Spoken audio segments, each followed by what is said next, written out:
1974 के मार्च के महीने में चीन की शांची प्रदेश में उस समय बहुत ही ज्यादा पानी की समस्या चल रही थी। चारों तरफ सूखी पड़ी हुई थी, इसलिए कुछ फार्मर्स द्वारा पानी की प्रॉब्लम को मिटाने के लिए एक कुएं को खोद रहे थे। कुओं के कुछ मीटर तक खोदने के बाद उन किसानों के फावड़े मिट्टी के अंदर किसी सख्त चीज के ऊपर आके अटक जाता है। मिट्टियों को हटाकर वो लोग देखते हैं कि एक मूर्ति जो कि बहुत ही ज्यादा प्राचीन था वो मिट्टी के अंदर दबी हुई है। इस मूर्ति को देखकर सब लोग चौंक जाते हैं। मूर्ति की जो बनावट थी उसे देखकर कोई भी ये कहेगा कि ये तो जिंदा इंसान की ही कब्र है। अब उन किसानों से ये संवाद पाके चीन की सरकार और उनकी आर्कियोलॉजिकल डिपार्टमेंट इस जगह को और आसपास के इलाके को अपने अंडर में ले लेती है। यहाँ पे जांच पड़ताल चालू कर दी जाती है। इस क्षेत्र में शुरू हुआ खुदाई का काम। पूरे इलाके की खुदाई और जांच के बाद आर्कियोलॉजिकल डिपार्टमेंट ये नतीजे पे पहुंचते हैं कि ये तो चीन की प्रथम सम्राट की मकबरे हैं। बता दें, ये एक ऐसे सम्राट थे जिन्होंने न सिर्फ पूरे चीन को एकत्रित करे, साथ ही साथ चीना लिखन तरीके की आविष्कार भी इनके देन है। उत्तरी भाग के खानाबदोश डाकुओं से अपने प्रजाओं को बचाने के लिए चीन शी हुआंग की बनाई हुई महादीवारें आज the great wall of China के नाम से जाना जाता है। लगभग 56 स्क्वायर किलोमीटर में फैले ये समाधि स्थल में खड़े हुए थे लगभग 8000 सेना मूर्ति। लाल मिट्टियों से बनी इन सारे मूर्तियों की नाम दिया जाता है टेराकोटा आर्मी। अब सवाल ये उठता है कि आखिर इन मूर्तियों को क्यों बनाया गया था, कैसे बनाया गया था और साथ ही साथ सम्राट की मकबरे के साथ इन सब की स्थापना क्यों करी गई थी, जानेंगे आज की इस इंटरेस्टिंग वीडियो में। तो हेलो गाइस, मैं हूं कृष्णेंदु चौधरी और आप देख रहे हैं सीक्रेट दुनिया यूट्यूब चैनल। तो इस वीडियो में आखिर तक जरूर बने रहना। तो कहानी की शुरुआत होती है लगभग 250 ईसा पूर्व में, जब चीन की शांची प्रांत में 13 साल की राजा शी हुआंगती अपना मकबरे बनाने का हुक्म दिया। 38 साल की उम्र में शी हुआंगती ने किन साम्राज्य की हर एक राज्य को एकजुट कर लिया और किन राज्य को एक विशाल किंगडम में तब्दील किया और पहला राजा बने और अपना नाम बदल के किन शी हुआंग रखा। चीन की महान दीवार भी इनकी ही देन है।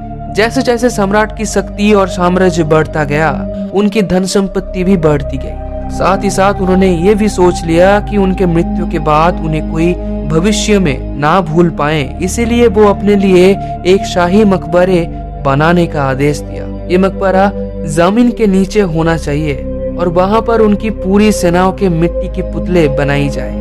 तो राजा की आदेश मिलने पर सियान शहर के उत्तरी पहाड़ के पास रेगिस्तान जैसी जगह में राजा की मकबरे बनाने की काम शुरू हुआ। इसमें राजा की रथ, घोड़े, यहाँ तक कि उनकी आर्मियों की टेराकोटा की पुतले बनाई गई और इस काम को होने के बाद पूरे कब्र को मिट्टी से ढक दी गई। पूरे 2200 सालों तक ये मकबरा इंसानी नजरों से छिपी हुई थी। 1974 में ये कब्र की आविष्कार होने के बाद बहुत सारी जांच की गई और ये पता लगाया गया कि राजा की मृत्यु के बाद उनके शव को यहीं पर ही दफनाया गया था। हुआन की ये ऐतिहासिक कब्र में उनके जीवन का हर एक पहलू को दर्शाया गया है। टेराकोटा आर्मी का निर्माण चीन का पहला सम्राट के मकबरे को पहरा देने के लिए बनाया गया था। इन प्रतिमाओं को अलग अलग हिस्सों में बनाया गया, फिर इन भागों को आपस में जोड़ा गया और इनको रंग की गई।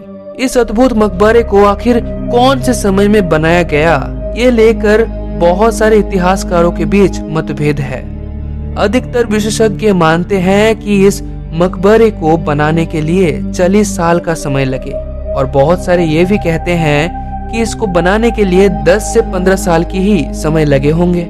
उनके मुताबिक जब किन शी हुआंग ने बाकी के राजाओं को हरा कर एक संयुक्त राष्ट्र किन यानी कि चीन की स्थापना की, तब उन्होंने उस समय उसका निर्माण कार्य शुरू करवाए थे। इन प्रतिमाओं को जांच करने के बाद ये पता चला कि बहुत सारे प्राकृतिक कारणों को झेलकर ये प्रतिमाएं खड़ी हुई हैं। हालांकि इनमें से बहुत सारे पूरी तरह से नष्ट भी हो गए। बहुत से विशेषज्ञ ये मानते हैं कि इस मकबरे के निर्माण के समय इसकी चारों ओर 3 से 4 मीटर मोटी दीवारें खड़ी की गई थी। लेकिन भूकंप, बाढ़ इत्यादि प्राकृतिक कारणों के दौरान ये चीज पूरी तरह से नष्ट हो गए। इसके अलावा इनके युद्ध कौशल, अस्त्र शस्त्र की बहुत सी सबूतें यहाँ मिलती हैं। खासकर इनकी बनाई हुई तलवार, तीर इत्यादि शस्त्र बहुत ही निपुणता से बनाई गई थी। वैसे इस मकबरे के खोज के बाद 2005 में ये देश की निजी संपत्ति घोषित कर दी गई। साल 2009 में इस जगह को पूरी तरह से एक म्यूजियम में तब्दील कर दी गई और तभी से आज तक ये जगह पूरी तरह से दुनिया के लिए एक ऐतिहासिक स्थान के रूप में उभर कर सामने आई। तो आज की ये वीडियो आपको कैसी लगी कमेंट सेक्शन में हमें जरूर बताइए और इसी तरह का अमेजिंग इंटरेस्टिंग वीडियो देखने के लिए हमारे चैनल को सब्सक्राइब करके बेल आइकन को जरूर प्रेस कर दें। तो मिलते हैं आपसे नेक्स्ट वीडियो में। जय हिंद, वंदे मातरम।